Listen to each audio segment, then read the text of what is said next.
오늘은 혈통을 넘어 생명으로라는 제목으로 이문주 목사가 설교를 합니다. 할렐루야. 예. 여러분들 설교자의 고민은 매주 서야 된다고요. 그리고 또 오래 목회를 하신 목사님일수록 10년, 20년, 30년 같은 성도님들이 계시고 새로 오신 분들도 계시지만 할 때에 참 어려움이 있어요. 그런데 성경은 있잖아요. 한 번을 읽어도 100번을 읽어도 1000번을 읽어도 읽을 때마다 새로운 깊이가 있어요. 예, 그래서 그 깨달음의 그 수준이 달라지는 거예요. 그래서 영적인 책입니다. 하나님은 말씀을요 사람들에게 성령으로 감동하셔서 성경을 기록하게 하셨어요.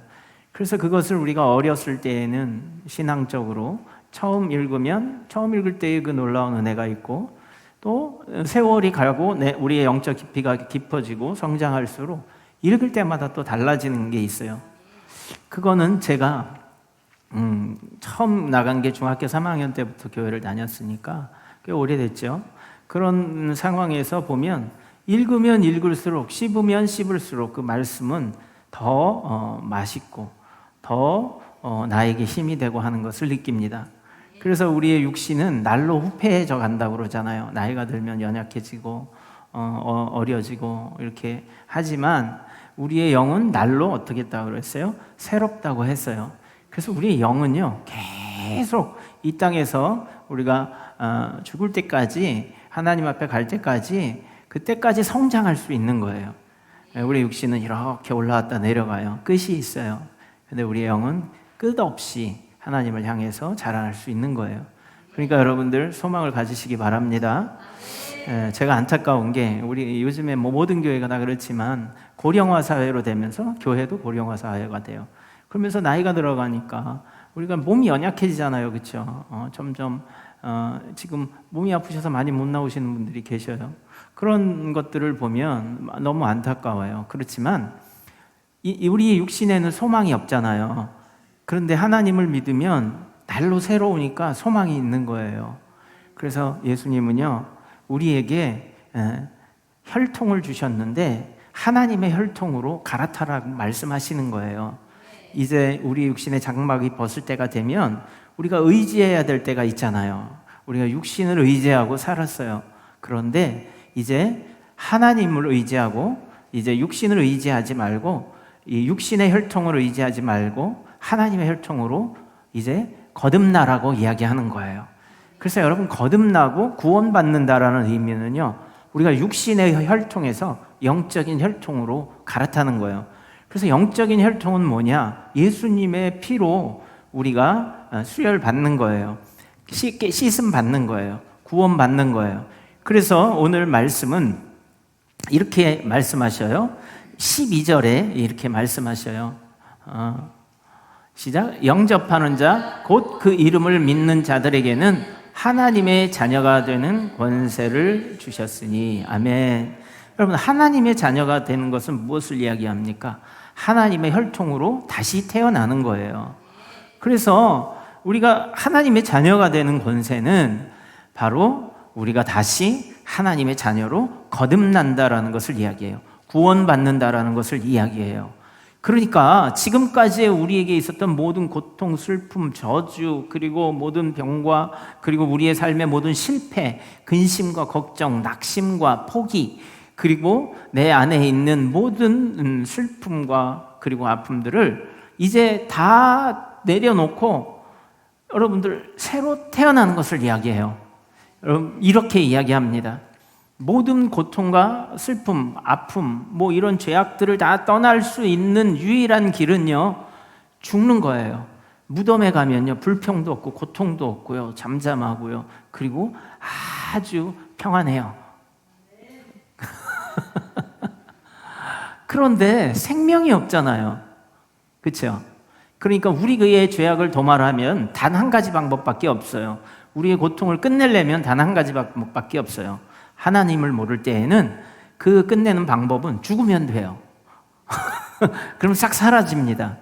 그러나 사는 동안에는 슬픔과 고통과 그리고 희로애락이 다 있는 거예요. 기쁨도 있고 이런 것들이 다 있습니다.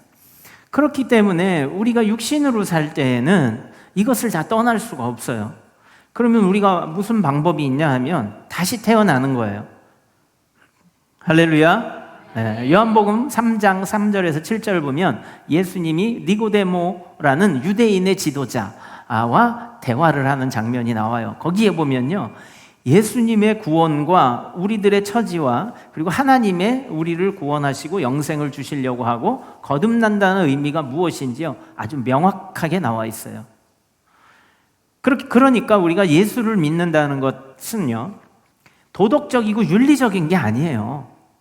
이거는요, 나를 죽이고 완전히 다시 태어나고요, 영원한 생명의 길로 가는, 트랜스퍼하는 1호선에서 2호선으로 갈아타는, 죽음의 열차에서 생명의 열차로 갈아타는 그러한 길이에요. 그러니까 여러분들 어때요? 우리가 교회를 나가면 사람의 외적인 모습을 많이 보잖아요.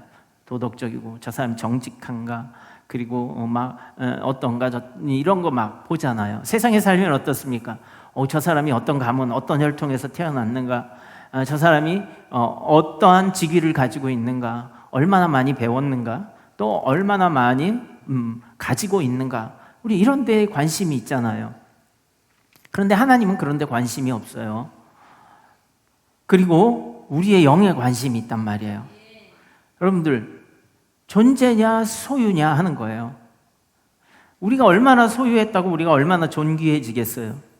우리의 존재는요, 하나님 앞에 있을 때 존귀해지는 거예요. 그래서 못 배운 사람도, 가난한 사람도 낙심하고요, 그리고 두려워하고, 그리고 좌절할 필요가 없다는 거예요. 하나님 앞에서. 어차피 이 세상에 잠시 잠깐 동안 주어진 우리의 삶의 역할 가운데에서 하나님을 만나면 우리의 삶은 잘 되고 성공할 수 있다는 거예요. 할렐루야. 그래서 우리가 육신의 때에 있을 때에 하나님을 만나는 것이요, 우리 인생에 있어서 가장 큰 성공이에요. 잘 보세요. 우리는 육적 혈통을 가지고 있어요. 부모에게서 생명을 받고요, 가문과 문화, 그 문화를 배우고 물려받고 살고 있잖아요. 한국 사람이면 한국 사람, 또 이씨 집안이면 이씨, 저게 이씨니까 또 김씨면 김씨, 뭐 각 집안에 또 그 안에서도 각각 부모가 달라요. 우리의 삶은 그 혈통을 이어가면서 자녀를 낳고, 자녀가 가정을 세우고, 자녀와 낳고 가정을 세우고, 또 자녀가 또 가정을 세우고, 또 그리고 그 자녀들에게 유산을 물려줘요. 여러분들, 그 과정이 반복이 되는 거예요. 성경은 말하지만 육적 혈통이 곧 하나님의 혈통이 된다고 보장하지 않고 있어요. 여러분들, 우리가 이제 자녀들에게 모든 유산을 넘겨주고 이제 이 땅을 떠나서 새로운 천국행 열차로 여러분들 다 갈아타신 분들 아닙니까?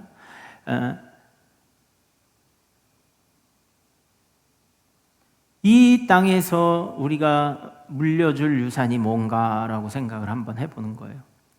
제가 이런 말을 해요. 내가 자녀들에게 이렇게 해서 막 나눠주겠다, 물려주겠다, 이런 생각을 우리 하잖아요. 그러면은 자녀가 이 땅에 살 때에 고생하지 않도록 내가 많은 걸 물려주면 얼마나 좋겠어요. 그러니까는 뿌듯해할 수도 있습니다. 그런데 여러분들, 저희가 젊었을 때에, 대학 다닐 때에 종속 이론이라는 것에 대해서 여러분들 들어보셨을 거예요. 그게 뭐냐 하면, 빵을 줄 것이냐 가난한 나라에, 아니면 공장을 지어줄 것이냐, 이런 거예요. 그래서 서구 자본이 라틴 아메리카에 막 빵을 지원을 해줬어요. 우리나라도 그 중에 하나죠, 그렇죠? 우리나라에 전쟁 이후, 6.25 이후에, 한국 전쟁 이후에 많은 지원을 해줬습니다. 그런데 나중에는 이제 사 먹어야 되는 거예요. 그러니까는 계속해서 소비자가 되어주고, 여기서는 계속해서 공급해서 버는 거죠. 그래서 그런 것 아니냐, 이제 이렇게 얘기한 게 있어요. 여러분, 우리가 하나님하고의 세상에서의 관계도 그런 거예요. 하나님이요, 우리에게 무엇을 물려주셨냐 하면요, 한 번 먹고 또 얻어 먹어야 되는 그게 아니라 영원한 생명으로 우리에게 주신 거예요. 구약시대 때에는요, 죄를 지으면 계속해서 제사를 지내야 됐어요. 1년에 한 번 대속죄일날 꼭 제사를 지내야 됐어요. 그래야 죄 사함을 받았습니다. 그런데 이제는 그럴 필요가 없는 거예요. 여러분, 우리가 예수를 믿어도 또 잘못하고 하잖아요. 그럴 때마다 예수의 이름으로 회개하고 다시 돌이키면서 우리가 성장하잖아요. 하나님 안에서 우리에게 생명을 주셨다고 하는 것은, 이것은요, 마치 공장을 지어준 것 같아요. 영생을 주셨다는 것은. 그리고요, 자녀들에게 내가 육적인 유산을 물려준다는 것은요, 빵을 주는 것과 같아요. 우리가 정말 귀한 유산을 물려준다 하면, 우리가 믿음을 가지고 있다면 믿음의 유산을 물려줘야 되는 거예요. 그리고 또 우리가 하나님의 자녀로 거듭났기 때문에 이 세상에 있는 자신의 자녀만 자녀가 아니라 그리스도 안에서 다 우리가 형제요, 자매요, 자녀가 되어지는 거예요. 그래서 여러분들, 우리 교우들 간에 서로 그러한 하나님의 자녀로서의 형제 우애가 있어야 되는 거예요. 이것이 거듭난 자들이 느끼는 거예요. 그래서 우리는 하나님의 유산을 다 받을 자예요. 근데 형제들끼리 싸울 필요가 없어요. 왜냐하면 하나님은 무한한 유산을 가지고 계시기 때문에 그래요. 우리나라에는 이런 유네스코 세계 유산 이런 거 있잖아요. 우리나라에 선조들이 물려준 유산. 그런데 여러분들, 좋은 것도 있고 나쁜 것도 있어요. 제가 이 지역을 이렇게 돌아다녀 보면요, 여러분들, 문화유산 중에 뭐가 있냐면 굿 있잖아요. 굿. 무당들이 하는 굿. 미신을 섬기고 귀신을 섬기는 그러한 무슨 굿 여기도 있어요. 무슨 굿 해가지고요, 그 굿이 민속문화재가 돼가지고 그것을 우리가 자녀들에게 물려주는 것이 좋겠어요? 그것을 전통을 계승받는 게 좋겠어요? 아니에요. 우리는 살아계신 하나님, 온 세계를 창조하신 하나님, 그리고 나를 영원한 나라로 인도하실 능력을 가지고 계신 그 하나님, 그리고 예수를 통해서 나를 사랑을 하신 그 하나님, 그것이 확증된 그 하나님을 따르며 사는 것이 좋겠어요. 그래서요, 여러분들, 우리가 유산을, 좋은 것을 우리의 것이라고 다 좋은 것이 아니라, 그리고 우리가 가진 것이 다 좋은 것이 아니라는 것을 인정해야 돼요. 그러므로 우리도 자녀들에게 물려주고 하는 것, 믿음도 그래요. 좋은 것을 물려줘야 되는 거예요. 자녀에게 하나님을 물려준다면요, 우리가 사랑하는 형제와 부모들에게 하나님을 우리가 유산으로 물려준다면 그 사람들은 공장을 가지고 있는 것과 같은 거예요. 어디를 가든지 언제든지요, 어떤 위험과 어려움과 고난과 고통을 만나도요, 하나님께 기도함으로 보호를 받을 수 있고 일어날 수 있고 의지할 수 있잖아요. 우리가 사랑하는 자녀를 왜 사랑합니까? 왜 하나님이요, 믿는 자들을 기뻐하시는 줄 아세요? 예? 왜 하나님이 우리 하나님을 믿는 자들을 기뻐하십니까? 그러면 또 하나 질문을 하겠습니다. 왜 사람들은 자기 자녀를 사랑하고 기뻐하겠어요? 그렇죠? 자녀니까. 그럼 자녀를 다른 말로 뭐예요? 이 다른 질문이지만 같아요. 자신의 혈통이요, 핏줄이기 때문에, 그렇죠? 자신의 혈통이요, 내 핏줄이고 내 모습이 거기 있고 내가 거기 있는 거예요. 또 다른 내가. 그러니까 사랑하는 거예요. 하나님도 같습니다. 왜 믿는 자들을 사랑하고 기뻐할까요? 아니, 하나님은 의로우시고 사랑이 많으신데 안 믿는다고 지옥 가야 되고, 그렇지 않고 사랑하는, 여러분, 내 자녀이기 때문에 여러분들이 사랑한다면 하나님도 내 자녀이기 때문에 사랑하신다는 겁니다. 이게 뭐가 다른 겁니까? 같은 거지요. 그래서 하나님이 믿는 자들을 기뻐하시는 거예요.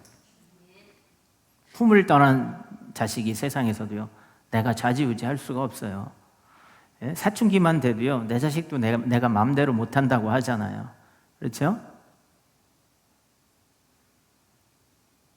그런데도 불구하고 사랑하는 마음은 끝이 없잖아요. 하나님도 마찬가지예요. 하나님 품에 있는 자녀가 복을 받을 수 있는 거예요. 할렐루야. 그래서 하나님이 믿는 자들을 기뻐하시는 거예요.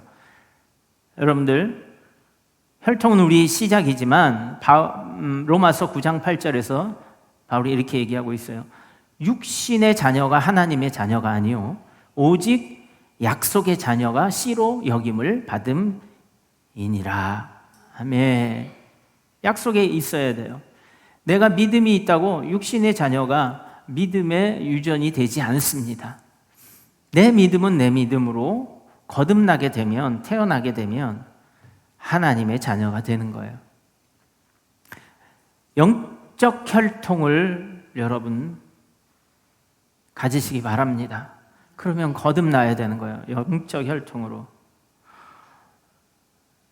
세상에 복이 있잖아요. 가장 큰 복은 어느 나라에 태어나느냐, 그렇죠? 그 다음에 어느 부모 밑에서 태어나느냐.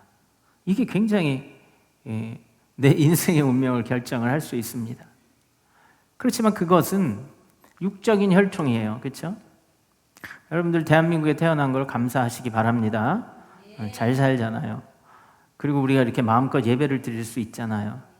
북한만 해도요, 여기 중국만 해도요, 어마어마한 예수를 믿으면요 불리함이 있고요. 심지어는 생명을, 북한 같은 경우는 생명을 유지하지 못해요. 거기는요 사람이 아니에요. 지금 사는 삶에. 우리가 이건 반드시 기도해야 돼요. 우리의 민족의 절반이요 얼마나 고통을 받고 있는지 몰라요. 근데 믿어도요 어설프게 우리가 믿으면 안 돼요. 여러분들, 김일성의 삼촌이 목사였어요. 그 목사가요 지금의 저 나라를요 디자인한 거예요. 김일성을 하나님처럼 우상화시키고요, 거기 하나님에 대한 그 성경을 잘 알다 보니까 그 자리에 하나님을 빼버리고요, 거기다 김일성을 집어넣은 거예요. 왜 그랬을까요? 자기 조카와 자기들이 잘 먹고 잘 살고 이 나라를 자기들의 소유로 만들기 위해서 그렇게 되어진 거예요. 어설프게 믿으니까 어설픈 신앙이요 오히려 사람을 억압하는 걸로 바꿔버렸어요. 그래서 여러분들, 평양에서부터 우리나라의 부흥은 시작이 됐는데요, 이제 저 나라는 어떻게 됐냐면요 완전히 세상에 거지고요, 완전히 세상에서 사람이에요 억압받는 최고의 나라가 됐어요.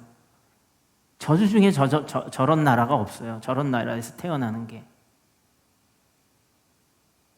수십만 명이 죽었어요. 굶어 죽은 사람. 지금도 그러고 있어요. 여러분 생각해 보세요. 무엇을 물려주는 게 좋아요? 우리나라보다, 남한보다 훨씬 더 잘 살았어요, 북한이. 포로 교환할 때 그 옛날 영상을 보면요, 우리나라 포로들은 올라갈 때요 다 누더기를 입혔어. 못 살아. 우리도. 차들도 그지 같아. 포로 교환하러 가는데 북한에서 내려오는 차는요 앰뷸런스로 탁 해가지고 옷들도 아주 정말 간호사들이 와가지고 이쁘게 입고 교환을 하는 거예요. 그때 그랬어요. 그런데 지금 어떻게 됐어요? 하나님을 믿고 교회를 세우고 그리고 믿음을 가진 우리나라는 지금 세계에서 10위권에 드는 잘 사는 나라가 됐어요. 어느 나라에 태어난 게 굉장히 좋은지 알겠죠? 탈북한 사람들이 얘기를 하면요 너무너무 놀란다는 거예요. 처음 와서 음식을 주고 이 나라를 보고. 여러분들 어떻게 생각하세요? 감사하지 않습니까? 네? 그런데도 맨날 불평하고 불만하면서 사시겠습니까? 네? 그러지 마십시오. 감사하세요. 이 나라에 태어난 것만으로도 큰 복이에요. 제가 제3국에 가서 복음을 전하려고 했던 적이 있어요. 그런데 그 복음을 전하려고 생각을 해보니까 그 사람들은 우리나라보다 못 사니까 뭐 조그만 거 옷가지 하나, 뭐 음식 먹을 거 하나, 연필 하나, 공책 하나, 우리가 잘 아는 뭐 간단한 항생제나 이런 걸로도요, 얼마나 감사하는지 몰라요. 그런데 우리는 가지고 있는 것에 대해서 감사할 줄 모르고 더 많은 것을 가지려고 하고 있어요. 여러분, 소유는 우리를 기쁘게 하지 못해요. 우리의 존재가 하나님 안에서요, 제대로 우리의 존재의 가치를 만날 수 있다면요, 그럼 우리는 행복한 거예요. 그러니까 얼마나 어리석은 거예요, 우리가. 제가 들은 예화 중에서 가장 기억에 남는 예화 중 하나가요, 6.25 때 짐을 들고 가던 아주머니가 미군이 지나가다가 같은 방향이니까 타라고 했는데 머리에 무거운 것을 이고 가는데 트럭에 탔는데 앉아서 계속 이고 있는 거예요. 그래서 그거 내려놓으라고 그랬더니 아주머니가 하는 말이, 내 몸도 타고 가는 게 미안한데 짐까지 내가 이렇게 내려놔야 되겠냐고. 이건 굉장히 겸손한 거지만 한편으로는 조금 아쉽잖아요. 어리석잖아요. 우리가 예수님을 믿으면 그 짐까지 내려놔야 되는 거예요. 예? 우리의 지식도요, 우리가 알고 있는 것도 그냥 내려놓는 거예요. 그냥 가면 되는 거예요. 타고 평안히 그냥 고맙게 가면 되는 겁니다. 할렐루야. 그래서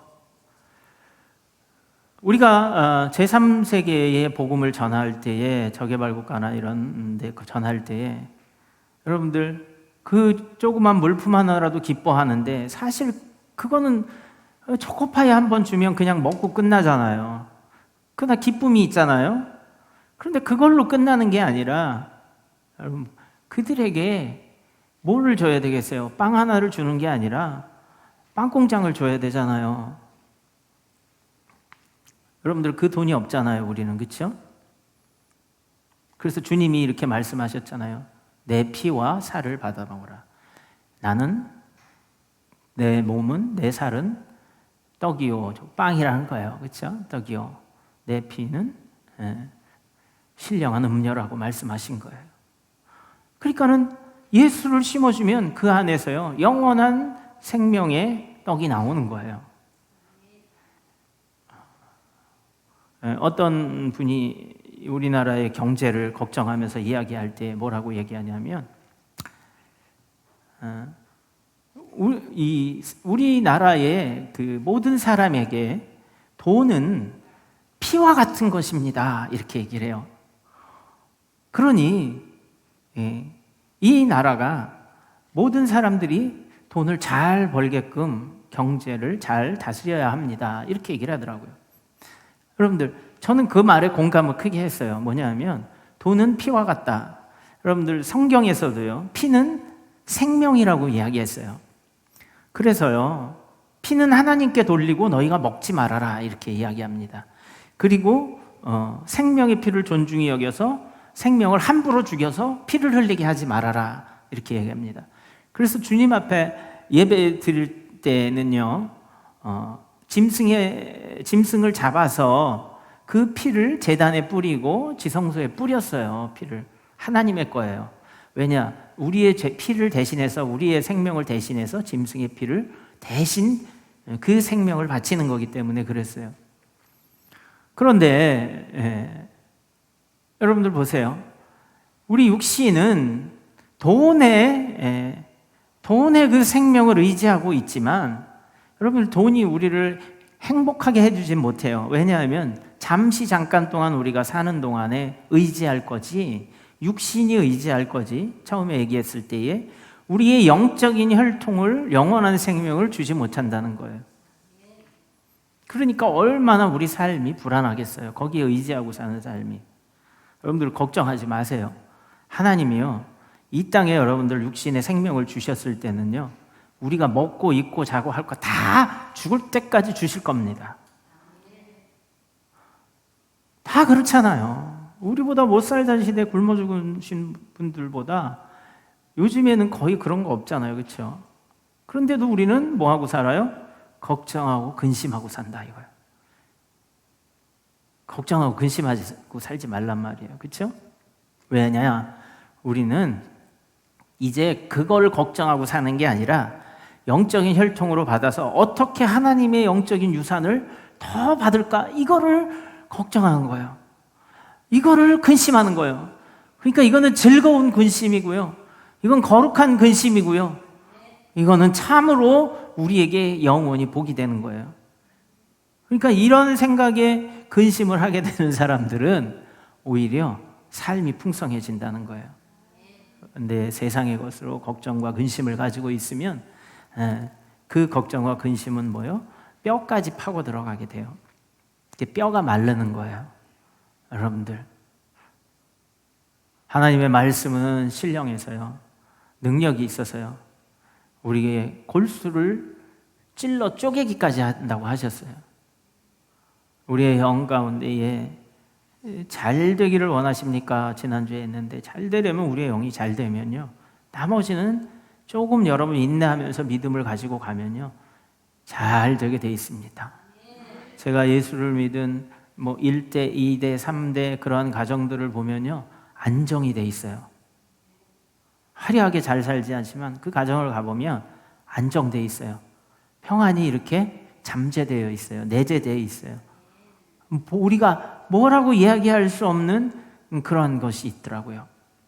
왜 그런가 봤더니 바로 거듭난 그러한 삶의 가문의 혈통이 있기 때문에 그렇습니다. 물론 육신의 자녀가 내가 믿음이 있다고 믿음을 받는 것은 아니에요. 그러나 그것이 잘 흘러간 가정에는 평안하더라고요.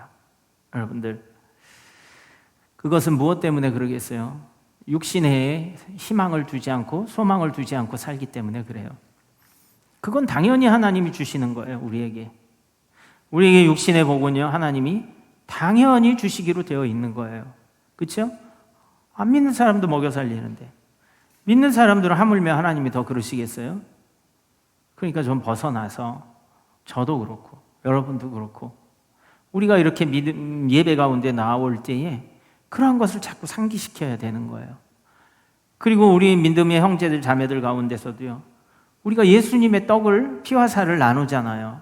음식을 먹을 때마다, 예배를 드릴 때마다 이 예배 가운데 예수님의 피와 살을, 그 생명을 나누는 거예요.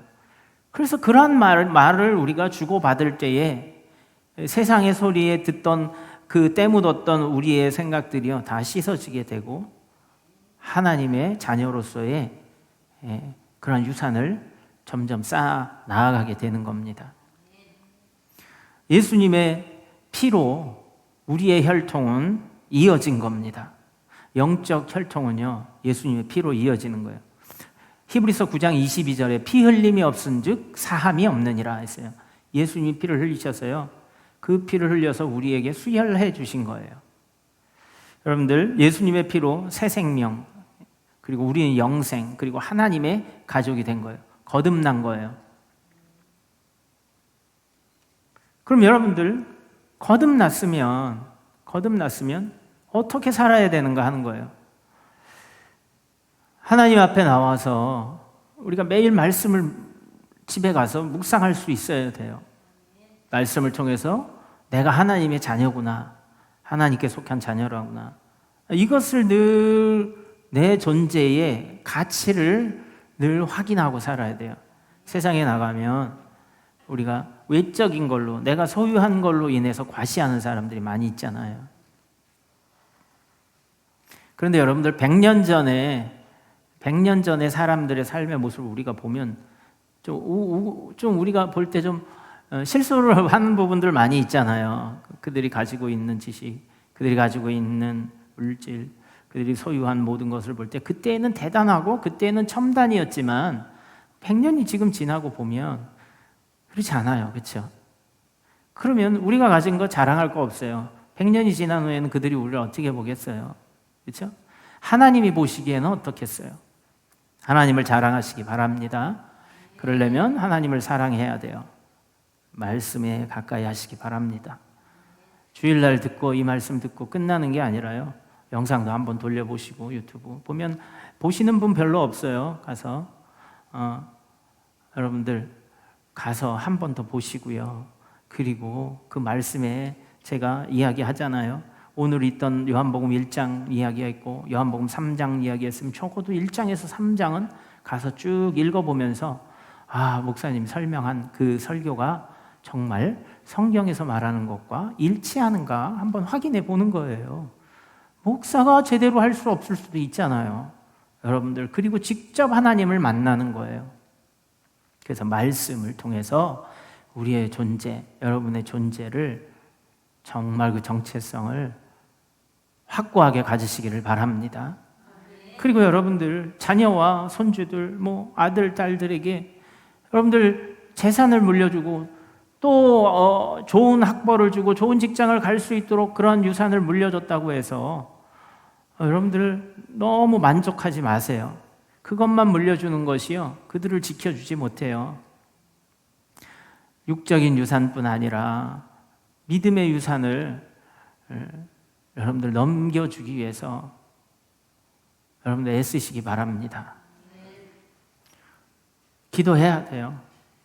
우리는 그렇게 할 수 없지만 하나님이 만지시면 하실 수 있는 거예요. 그래서 기도하시기 바랍니다.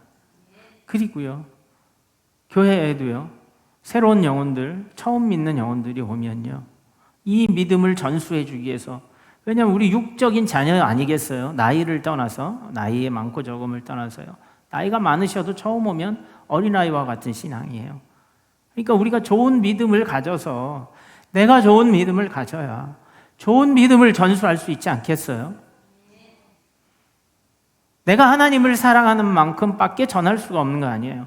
그래서 하나님을 만나게 해주는 거예요. 그러면 이제 하나님이 만져가시는 거예요. 그래서 우리가 적어도 교회에서는요, 하나님이 주신 은혜를 서로 나눌 수 있는 그러한 공동체와 만남과 대화가 되어야 되는 거예요. 세상에서 있던 내 자랑을 하는 것이 아니라 그 유산을 서로 나누는 거예요. 예수님의 피와 살을 서로 떼고 나누어 먹는 거예요.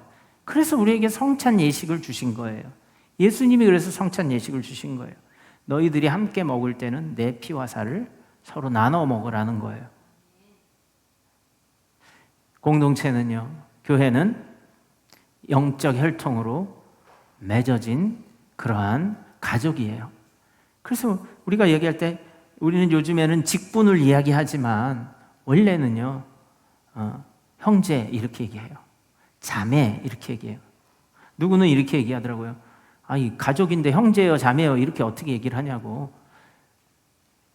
나보다 나이 많은 누나, 나보다 어리면 동생, 나보다 나이 많은 남자면 형, 오빠 이렇게 부르자는 거예요. 그러면 또 그게 너무 또 세속적으로 되잖아요. 나이가 많으신 분이 젊은 사람한테 형 이러면 안 되잖아요, 이게. 그러니까 형제님, 자매님 이렇게 얘기하는 거예요. 그게 왜 그렇게 얘기하겠어요? 그리스도 안에서 우리가 하나님의 유산을 같이 물려받을 형제이기 때문에 그런 거예요. 그래서 형제, 자매. 근데 요즘에는요, 교회에 얼마 나오지도 않았는데 집사님 이래요. 그냥 한 번 집사면 1년 집사인데, 그게 우리 장재혁 집사님은 안수 집사예요. 영구직이에요.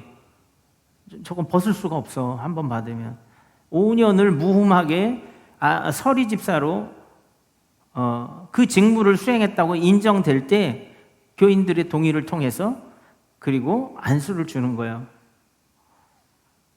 그래서 장 집사님이 빨리 결혼을 해야 되는데, 그래야 장로님이 되는데, 이제 자격은 다 됐는데 싱글이야. 그래서 빨리 결혼해. 그래야 장로님 되지. 너무 젊어 보이죠, 그렇죠? 젊은 장로님 하나 나와야 돼 또. 그래야 되는데 그 집사는 뭡니까? 말 그대로 요즘에 유행하잖아요. 고양이 집사, 고양이를 잘 돌보는 거. 여러분, 교회의 집사님은요, 교회를 돌보는 거예요. 근데 직분은 받아놨어. 돌볼 줄도 몰라. 뭐만 있으면 왜 나를 안 돌봐줘 하면서 울고 이러는 게 집사가 아니에요. 여러분들, 처음에 나와서 세례를 받아야 돼요. 물과 성령으로 나지 아니하면 천국을 볼 수 없다 얘기했고 들어갈 수도 없다 얘기했어요. 볼 수 없는데 어떻게 들어가겠어요? 물과 성령으로 나야 돼요. 우리가 육신으로 태어났지만 이제 사람으로 태어났지만 성도로 거듭나야 되는 거예요. 그래서 세례를 받는 거예요. 세례는 여러분들 예수님의 자녀로 하나님의 자녀로 나를 구원받고 사람들한테 선포하고 인정했음을 내가 공포하는 거예요. 그러니까 우리가 하나님의 자녀가 되면 하나님의 유산을 물려받겠죠. 그걸 거부하면 받을 수 없는 거잖아요. 그렇죠? 난 받고 싶지 않아요. 이러면 못 받는 거예요. 하나님은 우리를요 억지로 자녀 삼지 않으세요. 자녀는 억지로 삼아지는 것이 아니라 하나님을 믿는 자들에게 삼아지는 거예요. 하나님의 자녀라고 인정하는 자에게 되는 거예요. 우리가 입양을 할 때도요 동의가 있어야 돼요. 그 부모의 동의가 있어야 입양이 됩니다. 여러분들, 우리가 하나님 안에서 그 동의를 할 수 있길 바랍니다. 믿음의 유산은 예수님의 생명이에요. 우리가 삶 가운데에서 하나님 있는 사람처럼 살아야 돼요. 하나님 없는 사람처럼 세상에 나가서 그렇게 살면 똑같은 거 아니겠어요? 복음을 이야기하고 하나님을 자랑하고 내가 삶을 살아나갈 때에 경건한 삶을 살 수 있어야 될 줄 믿습니다. 그래야 사람들이 보고 저 사람은 하나님 믿는 사람이구나. 뭐가 달라도 달라. 이럴 수 있는 거 아니겠어요? 그걸 보고 욕을 하는 사람도 있고 그걸 보고 좀 존경하는 사람도 있겠죠. 하나님을 보고 여러분들 사는 삶을 살 때 그렇게 보여줄 수 있는 거예요. 세상에서 뭐라고 나를 하더라도 비꼬더라도 조롱하더라도 여러분 위축되지 마시고 하나님의 자녀가 되는 권세를 가졌음을 기억하시기 바랍니다. 여러분들 마지막으로요 우리가 삶에서 내 신앙이 성숙하고 있는가. 우리가 요즘에 BTC 성경 공부를 하고 있지만 그 성숙의 목적은 열매의 익음에 있거든요. 나의 신앙이 성숙하고 있는가 하는 것을 여러분 한번 체크해 보시기 바랍니다. 말씀과 기도와 섬김을 통해 우리가 영적인 혈통을 강화해야 돼요. 그래서 어떻게 해요? 말씀과 기도만으로도 부족해요. 그리고 삶 가운데 우리가 섬김이 있어야 돼요. 교회도 섬기고 우리가 성도들도 섬기고 이웃도 섬길 수 있어야 돼요. 그거는 무엇 때문에 그래요? 우리가 나의 신앙이 성숙하기 위함이에요. 그러니까 그들을 위한 것도 있지만 나의 신앙이 성숙해지는 거예요. 여러분들, 우리의 삶은요 지나온 시간의 무게가 아니에요. 믿음의 유산을 남기는 시기예요. 육적인 혈통은 우리의 시작이지만 영적인 혈통은요 우리의 영원한 생명으로서의 시작입니다. 예수님의 피로 거듭난 자는 새로운 핏줄을 가진 자입니다. 하나님의 자녀로 살아갑시다. 예, 여러분 한 번 자녀는 영원하잖아요. 됐다 안 됐다 내 맘대로 하는 게 아니에요.